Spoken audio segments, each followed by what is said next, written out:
am na solo non passe.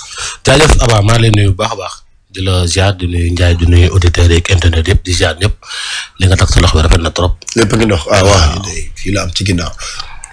Ndiaye loo wax ci sponsor yi nga ni. partenaires yi tàmbale ak eau minérale naturelle pure mu di Eau Kayar. Eau Kayar am ci format yëpp 33 centilitres 50 centilitres 1 litre 50 10 litres ba ci 19 litres Eau Kayar di ndox bu baax te sell am qualité bu mat sëkk accessible également ci grande surface yeeg ci ñi nga xamante ne ji ñoom ñooy boutique yi ak marché yi numéro téléphone Eau Kayar ngir commande wala ay information 78 106 82 82 78 106 82 82 marque téléphone bii di Mion également di téléphone Android téléphone simple wala tablette marque bu baax te garantie am garantie 12 mois ak service après vente boo xamante ne ji Mion da koo teg ngir bu ngeen jëndee téléphone wala tablette Mion ñu leen koy toppal di leen ko toppatool Optique Vision Plus Sénégal lunettes partout et pour tous partenaire ci xalaas nekk fi nga xamante ne ji moo di fépp ci réew mi seen numéro téléphone ñu waa Optique Vision Plus Sénégal 77 479 63 38 wala 33 821 54 57 Touba Darou Salam distribution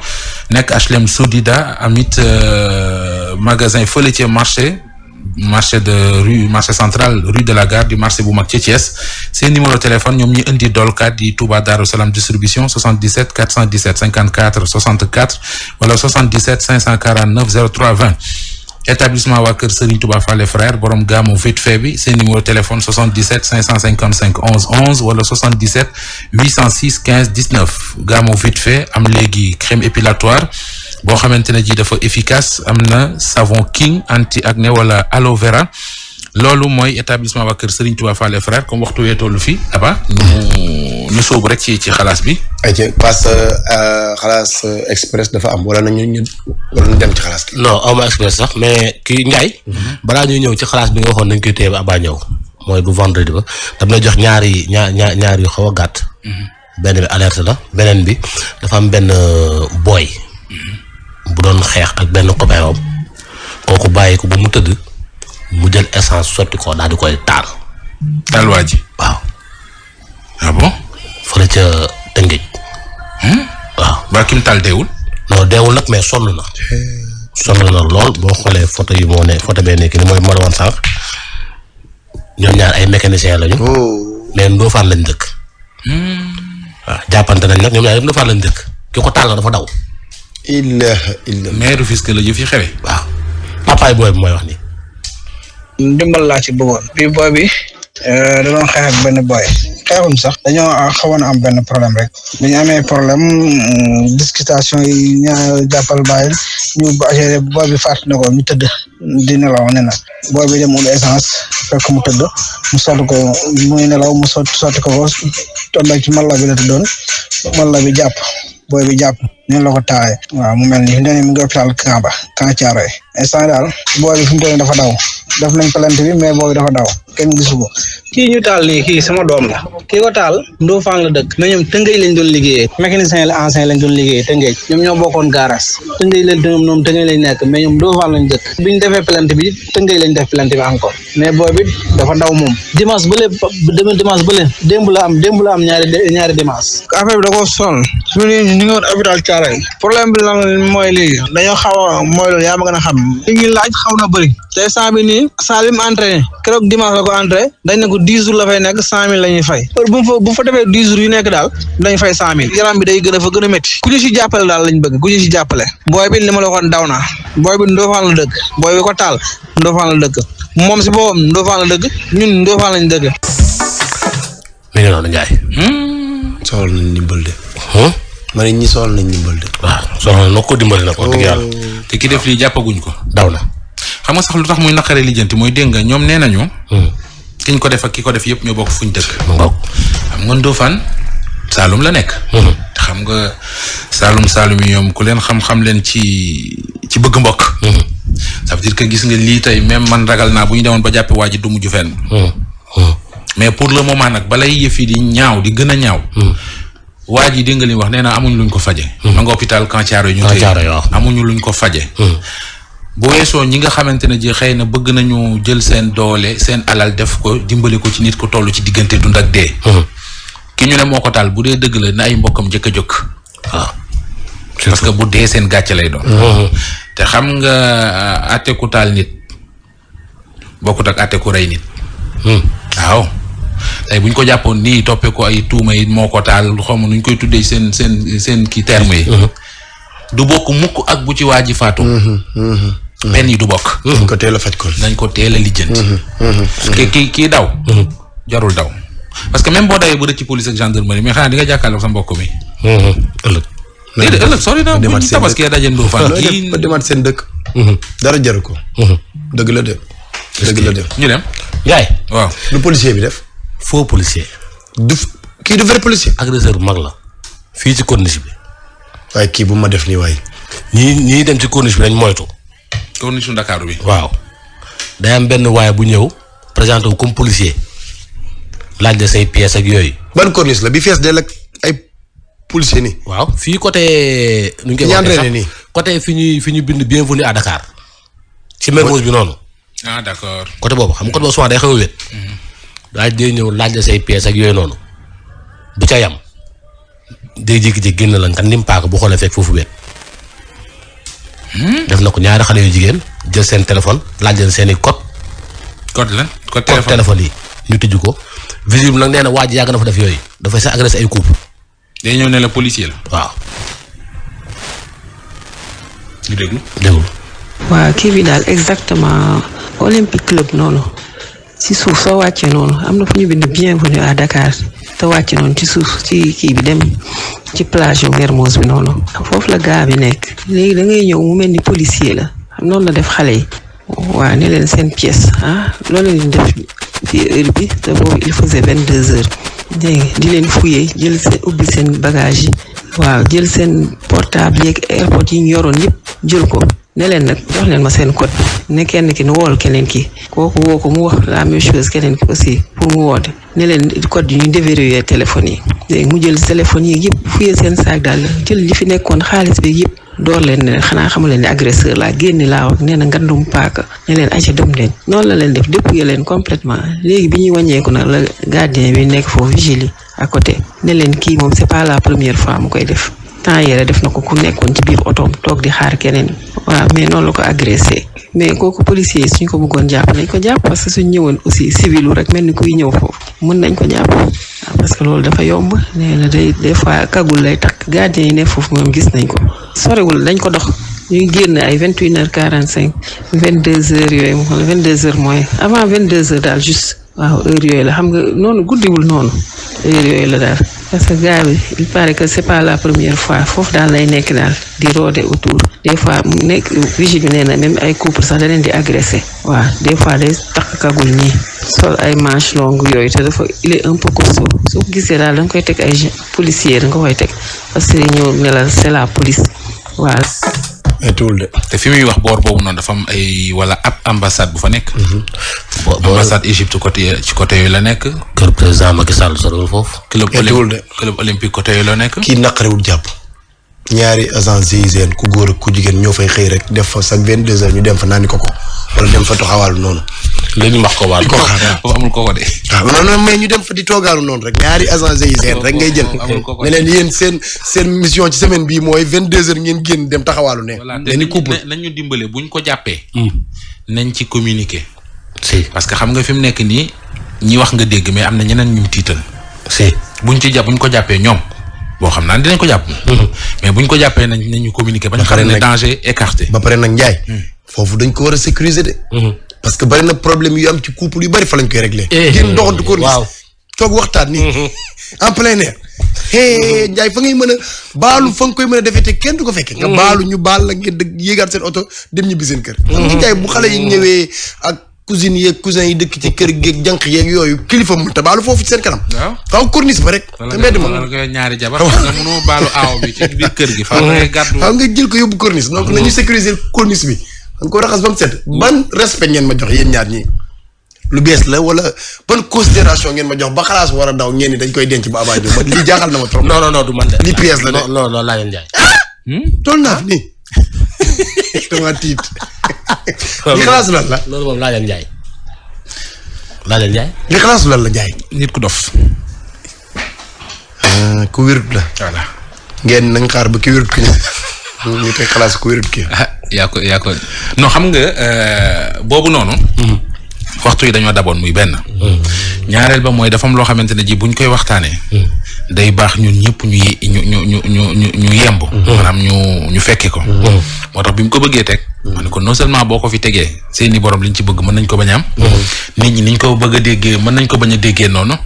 mais aussi damay bëgg suma rakk Aba fekke ko. sa xarit waaw sa xarit. ñu la ko waxee. Ababacar. yow xanaa yow boo jógee ci rajo bi dootoo déglu rajo bi. yooyu fii xew yëpp dañ la koy nettali si gannaaw.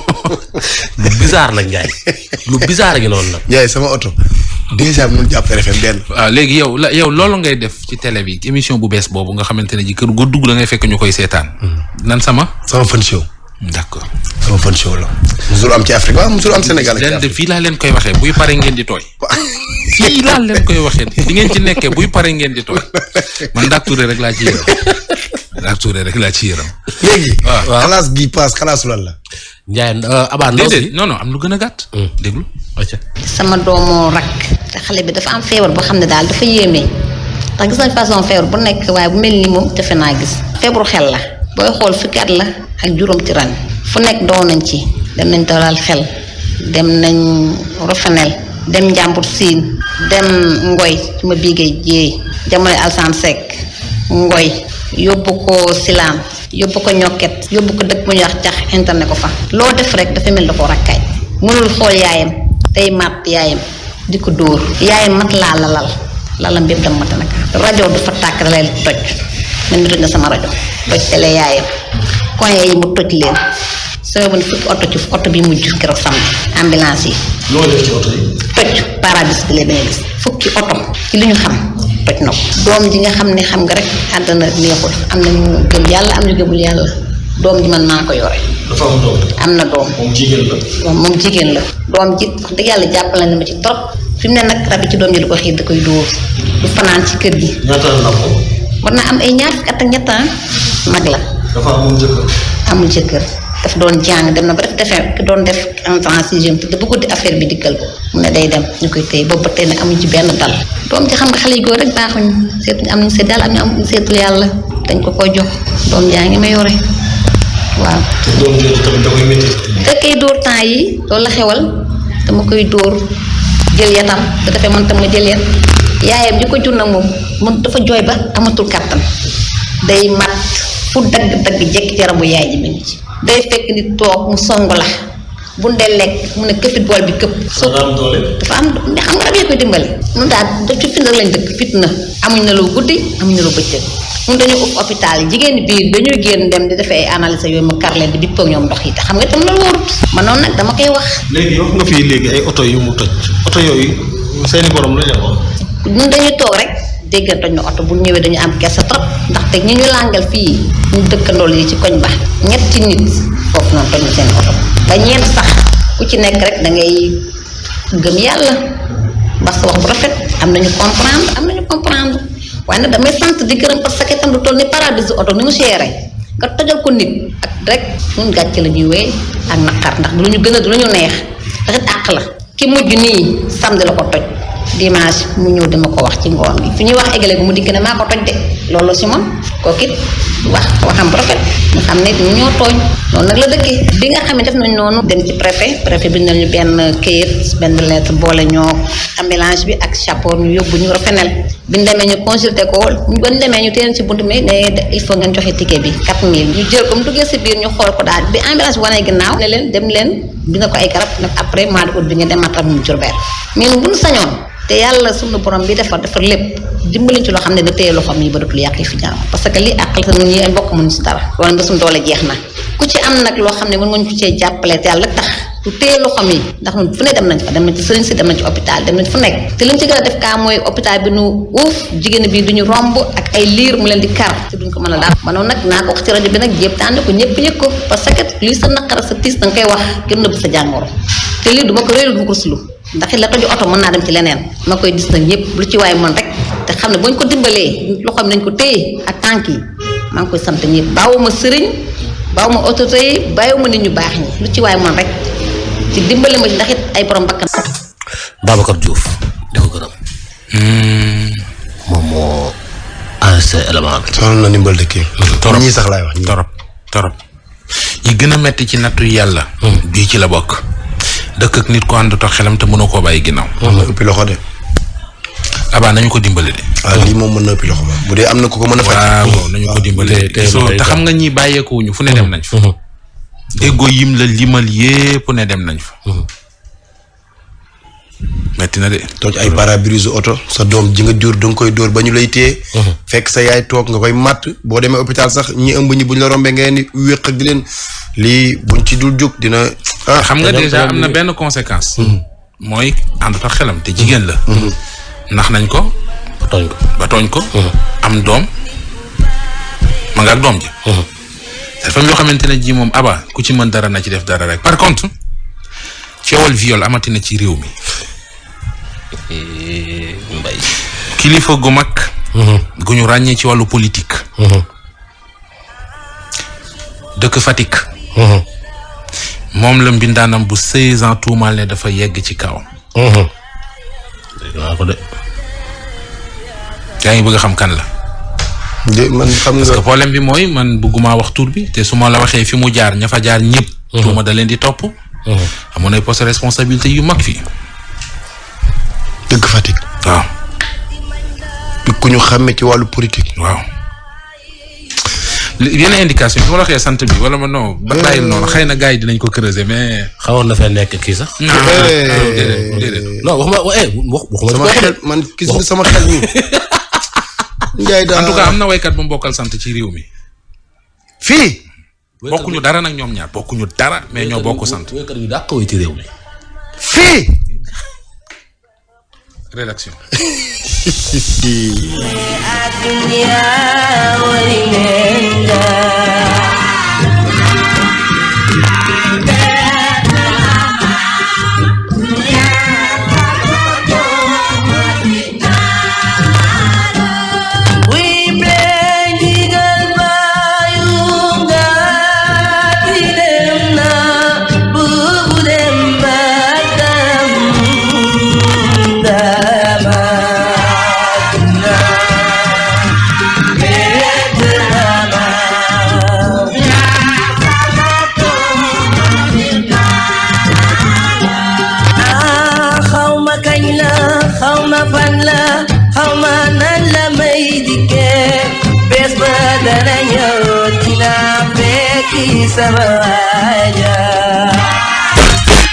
RFM Radio Futur Média 94 FM Dakar.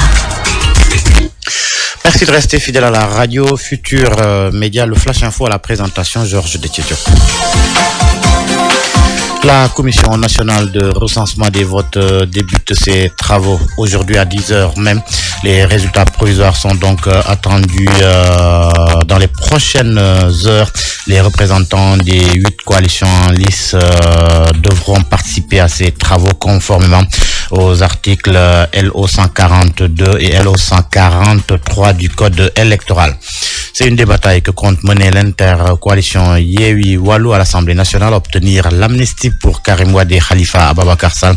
Sauf qu'un veto législatif permet au chef de l'État de bloquer une telle loi. Il va retourner le texte en seconde lecture et cela va nécessiter la majorité qualifiée des 3/5 des députés, à savoir 99, ce que les deux coalitions n'ont pas. En tout cas, ce que les deux coalitions, ils n'en disposent pas, selon le constitutionnaliste Oumar Dia, interrogé par Macoumba Bey. Si elles sont majoritaires, ils peuvent déposer une proposition de loi, si vous voulez, voilà, pour faire amnistier Karim Wade et Khalifa Sall. Mais là aussi, le président de la République a un veto législatif. Ça veut dire que le président de la République peut s'y opposer. Donc, s'il n'est pas d'accord qu'on amnistie Khalifa et Karim Wade, donc il va faire ce qu'on appelle une nouvelle délibération. La nouvelle délibération, la demande de la nouvelle délibération n'est rien d'autre qu'une opposition que le président manifeste par rapport à une loi votée par l'Assemblée nationale. Donc, si le président demande une nouvelle délibération, obligatoirement, l'Assemblée va reconsidérer la loi, va redélibérer encore sur la loi. Mais ce qui est plus ou moins, ce qui n'est pas évident plus ou moins, c'est que pour faire repasser la loi, il faut que celle-ci soit votée à la majorité des 3/5. Ni plutôt Yewwi, ni Wallu, voilà, non, cette majorité-là. Donc ça veut dire que donc, le président peut bloquer une loi d'amnistie au cas où, voilà, ces deux coalitions-là introduisent justement une loi d'amnistie. Admission aux classes préparatoires aux grandes écoles. Les parents d'élèves s'inquiètent. Ils n'ont toujours pas d'informations complètes sur la procédure. Cela malgré un communiqué du ministère de l'Enseignement supérieur relatif au recrutement du personnel administratif et à l'ouverture de ces écoles au mois d'octobre. Drame à Mouille Pafa dans le département de Malem-Hodar. Un berger a tué un cultivateur à coups de machette. C'est en essayant de sortir un troupeau de son champ que ce dernier aurait été attaqué par derrière par le propriétaire Modou Wilane, père du défunt. Vous l'avez suivi lors de nos précédentes éditions. L'actualité hors du Sénégal, le chef de Al-Qaïda, successeur